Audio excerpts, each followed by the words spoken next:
bikin emosi dan menghela nafas panjang. Mantan pelatih Shin Tae-yong geram usai Indonesia takluk dari Arab Saudi jadi harapan kami, line up kacau. Pemilihan dan pergantian pemain salah. Semua mata sekarang melihat kenapa saya tak panggil Mark Klok dan Beckham Putra. Simak seru dan dramatisnya penuturan lengkap STY terkait pertandingan Indonesia versus Arab Saudi dini hari tadi. Ratu Tisha Destria ikut angkat bicara usai kekalahan timnas Indonesia dini hari tadi atas tuan rumah Arab Saudi. Benarkah? Sekarang kalian tahu kenapa saya ngotot pertahankan Shin Tae-yong. Tinggal selangkah jangan sampai gagal lagi dengan skema ngawur dan buruk seperti tadi malam.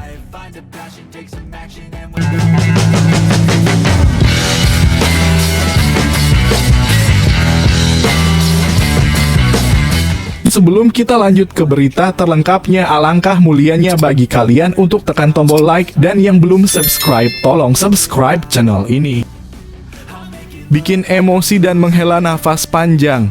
Mantan pelatih Shin Tae-yong geram usai Indonesia takluk dari Arab Saudi jadi harapan kami, line up kacau. Pemilihan dan pergantian pemain salah. Semua mata sekarang melihat kenapa saya tak panggil Mark Klok dan Beckham Putra. Simak seru dan dramatisnya penuturan lengkap STY terkait pertandingan Indonesia versus Arab Saudi dini hari tadi. Stadion King Abdullah Sport City menjadi saksi bisu kekalahan dramatis timnas Indonesia atas Arab Saudi dalam laga putaran keempat kualifikasi Piala Dunia 2026. Pertandingan yang berakhir dengan skor 3-2 untuk kemenangan tuan rumah itu menyisakan kekecewaan mendalam. Tidak hanya bagi para supporter, tapi juga bagi sosok yang pernah terlibat langsung dalam pembangunan tim mantan pelatih kepala Shin Tae-yong. Tanpa bisa turut hadir di stadion menyaksikan langsung laga tersebut. Karena kesibukannya di Ulsan HD, TK turut mengecilkan jiwanya untuk memperhatikan timnas Indonesia. Ex-pelatih yang pernah membawa banyak perubahan di tubuh Garuda itu akhirnya angkat bicara. Nada bicaranya tak sekadar kecewa, tetapi juga menunjukkan rasa geram atas hasil dan penampilan anak-anak asuh pelatih saat ini. Saya sangat kecewa dengan kekalahan ini. Bukan hanya karena kalah, tapi karena permainan kita benar-benar kacau.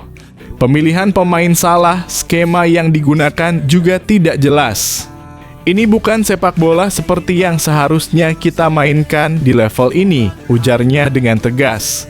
Ia menyoroti keputusan pemanggilan pemain yang menurutnya tidak sesuai dengan kebutuhan pertandingan besar melawan tim sekelas Arab Saudi. Nama-nama seperti Mark Klok dan Beckham Putra disebut-sebut tidak layak tampil di laga seperti ini, meskipun mereka dikenal memiliki kualitas. Banyak yang tanya kenapa saya dulu tak memanggil Klok atau Beckham. Mereka bagus, saya tahu itu. Tapi kalau melawan negara papan atas, fisik dan level mereka belum cukup. Ini bukan sekadar soal kemampuan mengoper atau mencetak gol, tapi tentang bagaimana bisa bertahan dan berpikir cepat dalam tekanan tinggi. Itu beda kelas, ujarnya menanggapi spekulasi yang berkembang di publik. Lebih lanjut, ia juga mengkritik strategi yang digunakan dan penempatan pemain yang menurutnya tidak sesuai. Salah satu sorotan utamanya adalah keputusan untuk tidak memainkan trio back Rizky Ridho, Jay Itzes, dan Justin Hubner secara bersamaan. Padahal ketiganya dikenal memiliki chemistry yang kuat dan seringkali menjadi pilar lini belakang dalam pertandingan sebelumnya. Lini belakang terlihat goyah karena susunan pemain yang diubah-ubah. Kenapa harus coba hal baru di laga penting seperti ini? Trio Ridho, Itzes, Hubner itu kombinasi yang paling solid. Tapi malah dicadangkan atau dimainkan terpisah. Itu keputusan yang sangat aneh, katanya. Tak hanya itu, ex-pelatih asal Korea Selatan tersebut juga menyoroti pergantian pemain yang dilakukan di babak kedua. Ia menyayangkan keputusan mengganti Miliano Jonathan, pemain yang dianggap mampu membuka ruang dan memberi tekanan di lini depan, dengan Eliano yang kontribusinya dinilai minim. Selain itu, masuknya Tom Haye yang baru tampil di babak kedua dianggap terlalu terlambat. Miliano Jonathan bisa memberi ancaman nyata dia pemain dengan kreativitas tinggi, tapi malah diganti. Tom Haye juga baru masuk babak 2. Seharusnya dia jadi starter kalau memang ingin mengontrol permainan dari tengah, ungkapnya. Meski banyak hal disorot, sang mantan pelatih tetap memberikan apresiasi terhadap penampilan penjaga gawang Maarten Paes. Ia menyebut Paes sebagai satu-satunya alasan skor akhir tidak lebih memalukan. Maarten Paes luar biasa. Banyak sekali penyelamatan krusial dia lakukan. Kalau bukan karena dia, kita bisa kalah lebih besar. Ini bukan pertanda baik. Sebuah tim tidak bisa selalu mengandalkan kiper untuk menyelamatkan keadaan, jelasnya. Ia juga menekankan bahwa 2 gol yang dicetak Indonesia melalui titik penalti tidak menunjukkan kualitas permainan yang sebenarnya. Menurutnya, tim sekelas Indonesia seharusnya bisa mencetak gol dari permainan terbuka jika skema berjalan dengan baik. 2 penalti itu keberuntungan. Tapi dalam permainan, kita hampir tidak punya ancaman nyata. Saya tidak masalah dengan kekalahan, tapi yang penting adalah bagaimana kita kalah. Main buruk tanpa arah itu yang membuat kekalahan ini menyakitkan, tambahnya. Kritik keras ini tentu menjadi bahan evaluasi penting bagi tim pelatih dan PSSI. Dengan jalan yang masih panjang menuju Piala Dunia, setiap kesalahan kecil bisa menjadi bencana besar bila tidak segera diperbaiki. Di akhir pernyataannya, sang mantan pelatih menyampaikan bahwa kritik yang ia sampaikan berasal dari rasa cinta terhadap sepak bola Indonesia. Ia berharap ke depan evaluasi menyeluruh dilakukan dan fondasi tim dibangun dengan lebih matang. Sepak bola kita punya potensi besar, tapi jangan rusak dengan keputusan yang keliru. Saya bicara seperti ini karena saya peduli. Kalah itu biasa, tapi kalah karena salah strategi itu menyakitkan, tutupnya. Kini tekanan besar ada di pundak pelatih Patrick Kluivert dan pemain timnas Indonesia untuk membuktikan bahwa kekalahan ini hanyalah batu sandungan sementara. Publik menanti apakah evaluasi benar-benar dilakukan ataukah kesalahan akan terus berulang.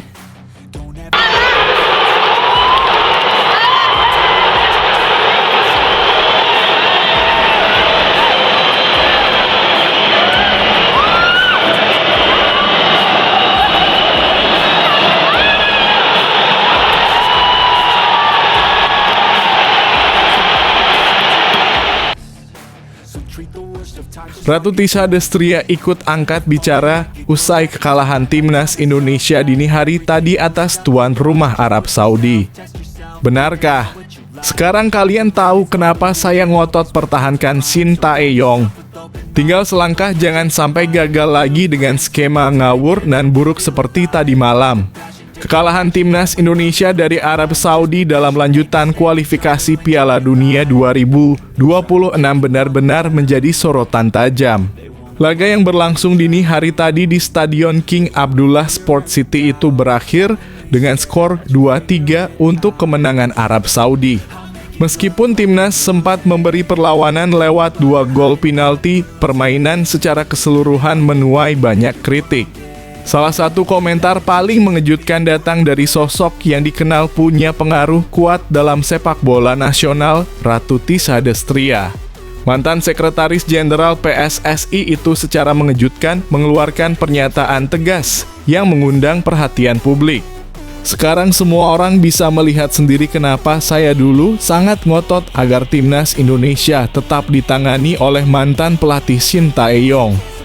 Ujar Ratu Tisha melalui unggahan di media sosialnya, yang langsung ramai dibicarakan netizen. Pernyataan tersebut bukan tanpa alasan. Tisha, yang selama ini dikenal sebagai figur yang tenang dan jarang melontarkan kritik terbuka, kali ini tampak tak bisa menyembunyikan rasa frustrasinya. Ia menilai bahwa kekalahan Indonesia dari Arab Saudi bukan hanya soal skor, tetapi tentang arah dan identitas permainan yang mulai kehilangan bentuknya. Menurutnya, pemilihan pemain dalam laga krusial itu menunjukkan ketidaktepatan dalam membaca situasi. Alih-alih mengedepankan pemain muda potensial yang sudah terbukti mampu tampil disiplin dan taktis, justru beberapa nama yang dinilainya kurang relevan diberikan kepercayaan tampil di starting lineup. Pemain muda seharusnya jadi prioritas. Itu yang dulu selalu jadi fokus Shin Tae-yong.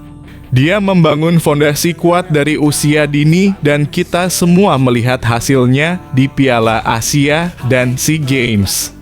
Tapi sekarang, pemain-pemain yang tidak memiliki kontribusi signifikan malah jadi starter. Arah tim ini sedang kabur, tulisnya. Tisha tak menyebutkan nama secara langsung, namun publik mulai menebak-nebak siapa pemain yang dimaksud. Dalam pertandingan dini hari tadi, sejumlah pergantian pemain dan formasi memang dipertanyakan banyak pihak. Terlebih lagi, beberapa pemain yang selama ini tampil konsisten justru dicadangkan. Ia juga menyinggung soal filosofi permainan. Di bawah tangan Shin Tae-yong, kata Tisha, timnas Indonesia sempat memiliki identitas yang jelas, bermain cepat, agresif, dengan pressing ketat dan transisi yang solid. Namun dalam pertandingan melawan Arab Saudi, pola itu seperti hilang sama sekali. Dulu kita tahu Indonesia bermain seperti apa. Kita punya struktur, punya pola. Bahkan saat kalah pun kita bisa bangga karena bermain bagus. Tapi pertandingan tadi, permainan kita tanpa arah. Tidak terlihat ada organisasi tim yang jelas tambahnya.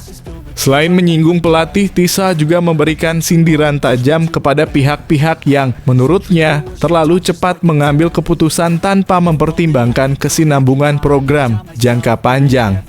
Sepak bola bukan hanya tentang menang hari ini. Ini soal membangun. Shin Tae-yong sudah menanam fondasi, sayangnya tidak semua orang sabar melihat pohonnya tumbuh. Sekarang kita menuai apa yang kita tanam, tulisnya lagi. Meski terkesan sinis, Tisha tetap menyelipkan harapan dalam komentarnya. Ia percaya bahwa Indonesia masih punya peluang untuk bangkit selama ada evaluasi menyeluruh dan keberanian untuk mengakui kesalahan.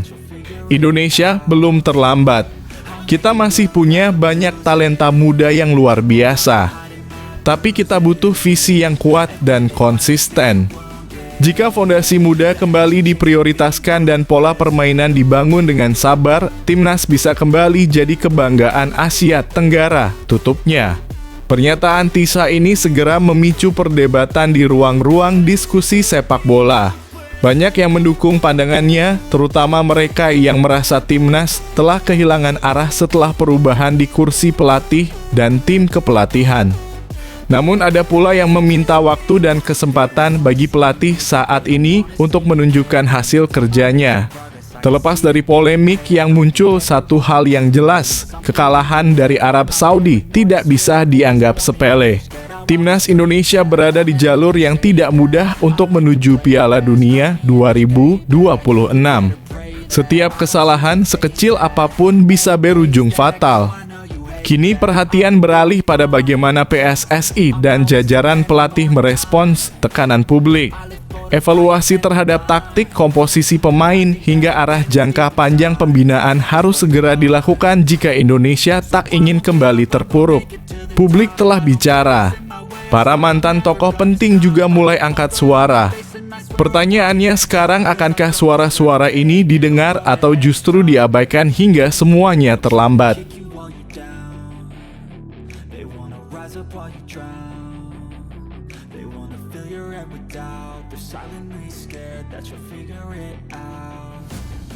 I'll make it look like I'm losing. Won't bother hiding my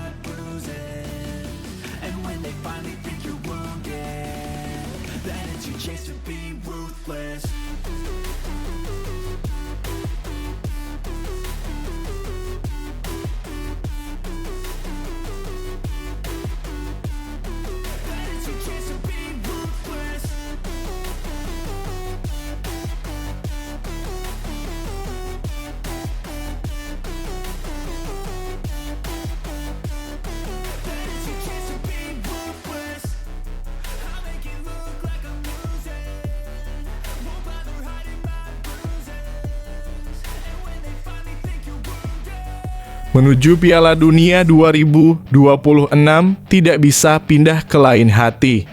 Rekan Sintayong terbang ke Arab Saudi untuk lihat timnas Indonesia.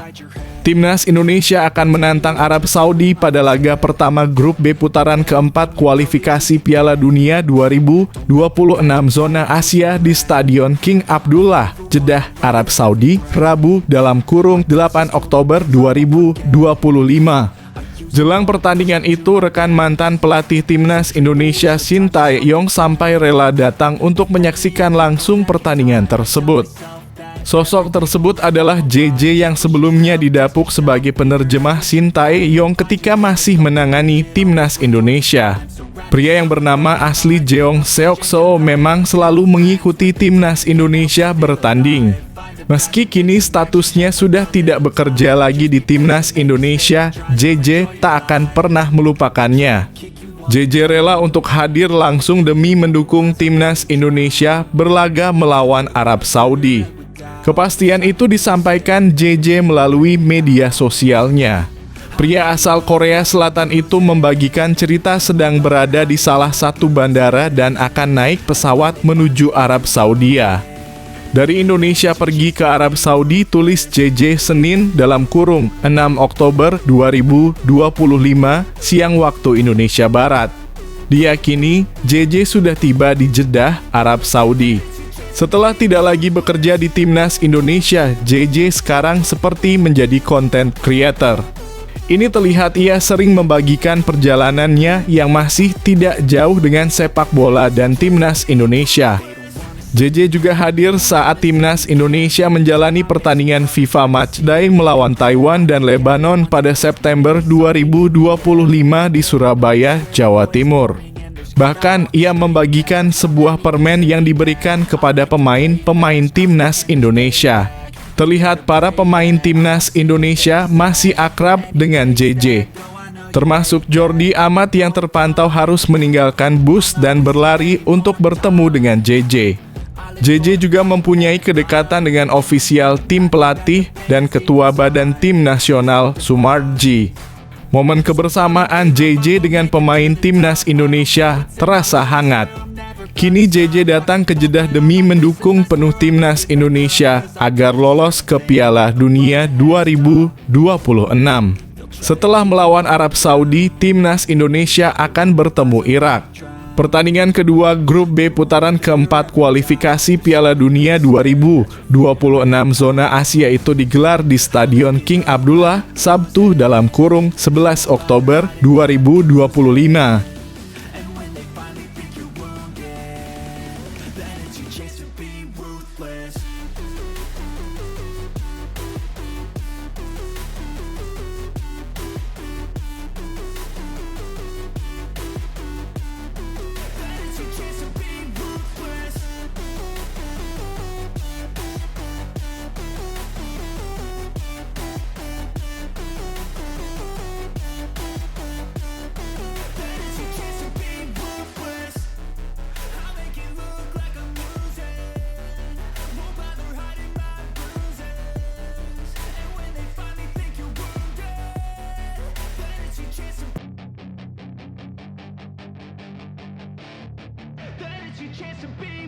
Hey kid, don't ever let them get inside your head. They'll tell you what to do in life instead. Liverpool lagi bobrok, 4 pemain dianggap tak berguna. Kekalahan dramatis Liverpool dari Chelsea memunculkan kritik pedas. Dalam laga pekan ke-7 Premier League 2025/26 di Stamford Bridge (Sabtu 4 Oktober 2025), The Reds takluk 1-2 setelah kebobolan di menit-menit akhir. Setelah tertinggal lewat gol jarak jauh Moises Caicedo di menit ke-14, Liverpool sempat bangkit lewat gol Cody Gakpo di menit ke-63. Namun, Estevao memastikan kemenangan tuan rumah diinjari tim menambah luka pasukan Jurgen Klopp.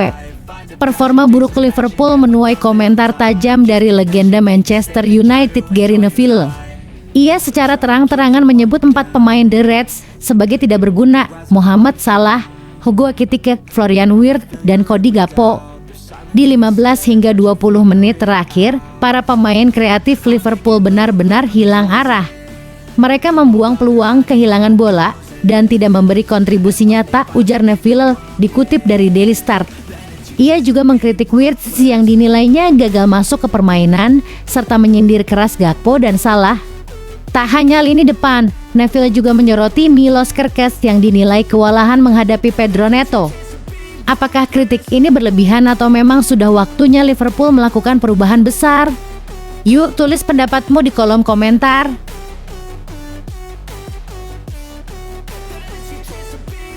They don't wanna see me make it, they don't wanna see me care. Anytime I make some progress, I can see that they compare. I think everyone's against me, maybe something in the air. Am I paranoid? I swear a void is forming and they're scared. I walk a straight path, not many can say that. I like to play fast, cross me and there's payback. You better pray that I don't see your face at any place that I go. I know you hate that. I've been doing fine, I'm not wasting any more time. Gyökeres rajin cetak gol buat Arsenal, hanya soal waktu jadi lebih baik. Start Victor Gyökeres bersama Arsenal memang belum meledak. Namun, banyak yang meyakini ketajaman striker asal Swedia itu hanya soal waktu. Didatangkan dari Sporting CP dengan mahar 64 juta, ekspektasi besar langsung menyambutnya berkat performa impresifnya musim lalu. Namun hingga kini, Gyökeres baru mencetak 3 gol dalam 10 penampilan, semuanya hanya datang dari 2 laga. Meskipun begitu, legenda Inggris Gary Lineker tetap optimistis. Menurutnya, Gyökeres sudah memberikan dampak positif di lini depan Arsenal. Dia memberi mereka ancaman di belakang, menciptakan ruang untuk gelandang dan sayap. Larinya agresif dan selalu mencari ruang di kotak penalti, kata Lineker kepada Metro. Dengan kembalinya Bukayo Saka dari cedera, Lineker yakin suplai bola untuk Gyökeres akan semakin lancar. Ia pun memprediksi bahwa gol-gol dari sang striker akan segera mengalir. Ini cukup menjanjikan untuk Arsenal. Saya kira kita akan menyaksikan persaingan juara yang seru musim ini, tambahnya. Bagaimana menurut kamu, apakah Gyökeres akan segera jadi mesin gol Arsenal? Atau terlalu mahal untuk kontribusi saat ini? Tulis pendapatmu di kolom komentar.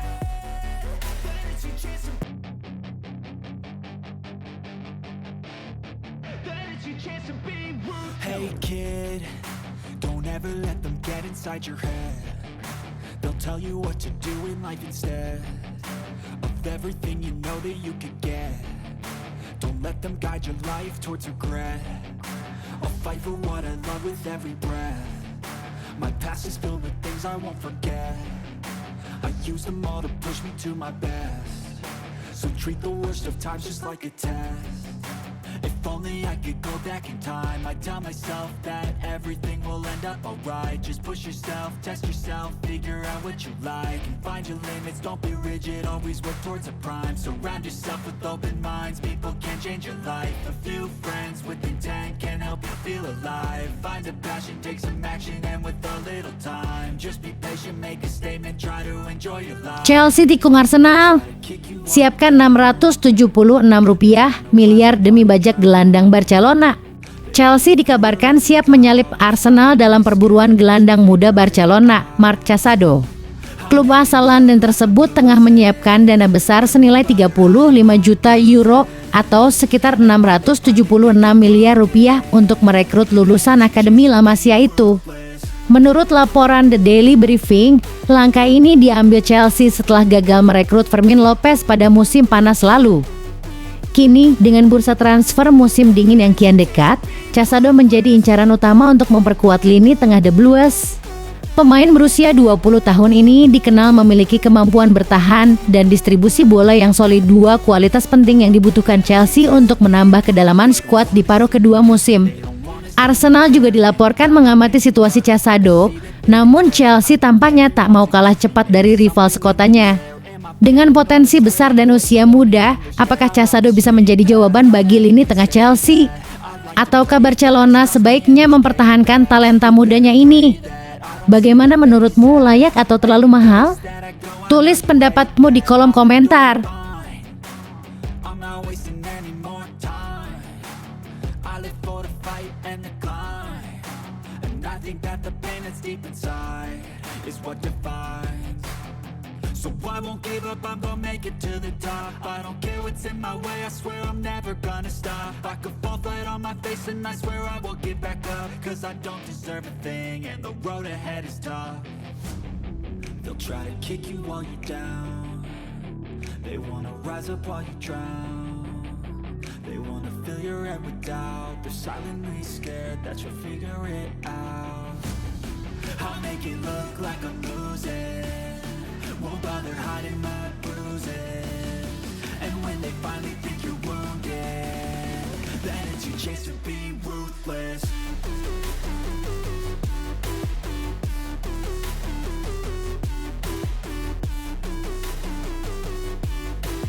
Minim main di MU, Joshua Zirkzee siap hengkang demi Piala Dunia. Joshua Zirkzee dikabarkan mulai mempertimbangkan hengkang dari Manchester United pada bursa transfer Januari 2026. Musim ini, ia baru mencatat total 82 menit bermain, situasi yang membuatnya khawatir kehilangan tempat di timnas Belanda jelang Piala Dunia 2026. Kehadiran Benjamin Sesko, Matheus Cunha, dan Bryan Mbeumo membuat persaingan di lini depan MU makin ketat. Bahkan saat melawan Grimsby Town di Carabao-Cup, Zirkzee tak juga dipercaya menjadi starter meski musim lalu tampil 49 kali di berbagai kompetisi. Ronald Koeman pun belum lagi memanggilnya ke timnas Belanda dalam 1 tahun terakhir. Nama Zirkzee tak ada dalam skuad untuk laga kualifikasi melawan Malta dan Finlandia. MU sebenarnya memilih mempertahankannya musim panas lalu dan melepas Rasmus Højlund, tapi dengan produktivitas Sesko yang mulai meningkat, peluang Zirkzee makin terbatas. Kini, ia dilirik klub Serie A seperti Como dan Juventus yang siap menawarkan menit bermain lebih banyak. Kontraknya di MU masih berlaku hingga 2029, tapi jika situasi tak berubah, pintu keluar Old Trafford tampak semakin terbuka. Bagaimana menurutmu, apakah Zirkzee sebaiknya bertahan dan bersaing atau hengkang demi karier internasionalnya? Tulis pendapatmu di kolom komentar.